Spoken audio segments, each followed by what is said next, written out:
প্রিয় রোজভ্যালি গ্রাহকবৃন্দ, আপনারা যারা রোজভ্যালিতে টাকা রেখেছিলেন আপনাদের জন্য খুবই খুশির খবর। তো আপনারা জানলে খুশি হবেন যে আপনারা জানেন রোজভ্যালিতে টাকা রেখে আপনারা দীর্ঘদিন ধরে প্রতারিত হয়েছেন, অর্থাৎ আপনারা সেই আপনাদের আসলে আমানতটা ফিরে পাননি। কিন্তু গত 2 মাস আগে হাইকোর্টের অর্ডারে একটা এডিসি কমিটি গঠন করা হয়েছিল এবং সেই কমিটির তত্ত্বাবধানে অনলাইনে একটা ওয়েবসাইট রেডি করা হয়েছিল এবং সেই ওয়েবসাইটের দ্বারা অনলাইনে ফর্ম ফিল আপ করা হয়েছে। এবং প্রত্যেকে আপনারা যে যা টাকা জমা দিয়েছিলেন সেই টাকার আসল টাকা আপনারা ফিরে পাবেন। তো আজকে বর্তমান পেপারে এই নিয়ে একটা খবর বের হয়েছে। আজকের বর্তমান পেপার যদি আপনারা দেখেন তাহলে দেখতে পারবেন। বর্তমান পেপারে একটা খবর বের হয়েছে যে যারা আহ এক এক থেকে যারা 10,000 টাকার মধ্যে মানে রেখেছিলেন তাদের টাকা খুব তাড়াতাড়ি দেওয়া শুরু হবে। অর্থাৎ রোজভ্যালির যে ক্যাশ অ্যাকাউন্ট বা যে সম্পত্তি বিক্রি করে টোটালি 2,100 টাকার মতো রোজভ্যালির সম্পত্তি বাজেয়াপ্ত করে সেটা ইডির হাতে রয়েছে। এবং আহ হাইকোর্ট থেকে যে এডিসি কমিটি গঠন করে দিয়েছিল, হাইকোর্ট থেকে যে রায় দিয়েছে সেই রায় তো ফর্ম ফিল অলরেডি কমপ্লিট হয়ে গেছে। তো টাকা কবে থেকে দেওয়া শুরু হবে সেই নিয়ে একটা পেপারে আজকে বের হয়েছে, আপনারা বর্তমান পেপার দেখলে বুঝতে পারবেন।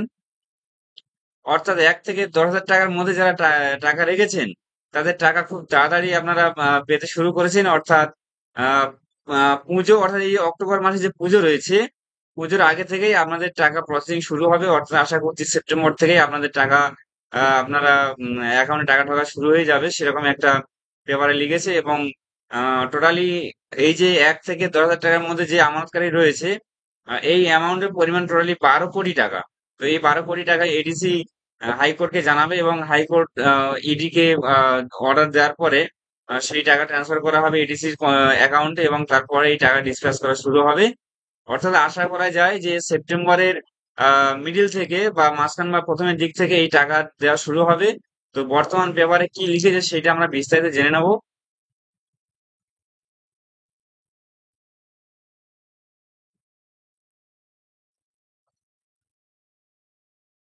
দেখুন, বর্তমান পেপার আপনারা দেখতে পাচ্ছেন এখানে মঙ্গলবার 6 আগস্ট 2024, 21 শ্রাবণ 1431 বাংলা সাল। বর্তমান পেপার আপনারা দেখতে পাচ্ছেন, এটা আজকের পেপার কি লিখেছে আমরা দেখুন। রোজভ্যালি সম্বন্ধে আমরা বিস্তারিত জেনে নেব। রোজভ্যালির টাকা দেওয়ায় ছাড়পত্র পুজোর আগেই উপকৃত লক্ষাধিক। তো আপনারা দেখতে পাচ্ছেন সেই রোজভ্যালির লোগো রয়েছে এখানে।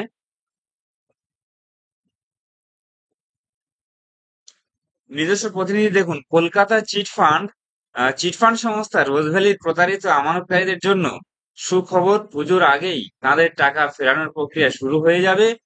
রোজভ্যালি গ্রুপের 14টি ফিক্সড ডিপোজিট আগেই বাজেয়াপ্ত করেছিল এনফোর্সমেন্ট ডিরেক্টর ইডি। সেই ডিপোজিটের 12 কোটি টাকা থেকে প্রথম দফায় প্রতারিত আমানতকারীদের টাকা ফিরিয়ে দেওয়া হবে বলে জানা গিয়েছে।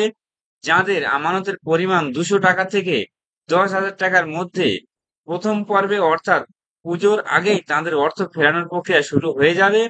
উৎসবের মৌসুমে বেশ কয়েক লক্ষ মানুষ এর ফলে উপকৃত হবেন বলে জানা যাচ্ছে।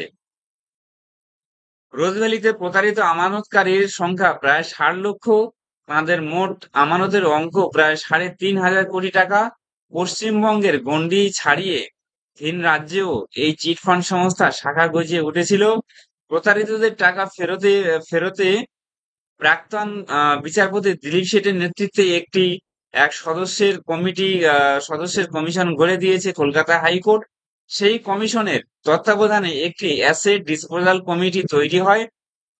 একটি ওয়েবসাইট www.rosevalleyadc.com মারফত টাকা ফেরতের আবেদন গ্রহণ করা শুরু হয়ে গিয়েছে।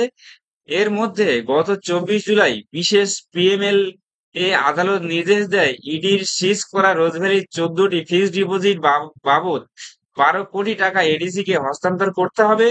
সেই নির্দেশ মতো এডিসি তে ওই টাকা জমা পড়লেই যাবতীয় প্রক্রিয়া শুরু হবে বলে জানা যাচ্ছে। এডিসি সদস্য তথা আইনজীবী শুভাশিস চক্রবর্তী বলেন, এডিসির অ্যাকাউন্ট ইতিমধ্যে তৈরি হয়ে গিয়েছে। ইডি ওই টাকা অ্যাকাউন্টে জমা করলেই আমরা টাকা ফেরতের একটি স্কিম তৈরি করব। তারপর স্কিমটি হাইকোর্ট অনুমোদন করলেই টাকা ফেরানোর কাজ শুরু হবে। আশা করছি যাদের কম অঙ্কের আমানত অর্থাৎ 200 টাকা থেকে 10,000-এর মধ্যে রয়েছে তারা পুজোর আগেই কিছু কিছু করে টাকা ফেরত পেতে শুরু করবেন। শুধু এই 12 কোটিই নয়, জানা গিয়েছে রোজভ্যালির সম্পত্তি বিক্রি করে ইতিমধ্যে 2,100 অর্থাৎ 2,100 কোটি টাকা পাওয়া গিয়েছে। এর মধ্যে 800 কোটি নগদ জমা রয়েছে ইডির কাছেই। পাশাপাশি বর্তমানে রোজভ্যালির যে কোম্পানিগুলি চালু রয়েছে তার লভ্যাংশের অর্থ ও নিয়মিত জমা পড়ছে ইডির কাছে। আইনি প্রক্রিয়া সম্পন্ন হওয়ার পর একবার টাকা ফেরতের প্রক্রিয়া শুরু হলে তা ধারাবাহিকভাবে চলবে বলেই জানা গিয়েছে। তো অনেক খুশির খবর, আপনারা অবশেষে আপনাদের সেই বহু প্রতীক্ষিত টাকা ফিরে পেতে চলেছেন।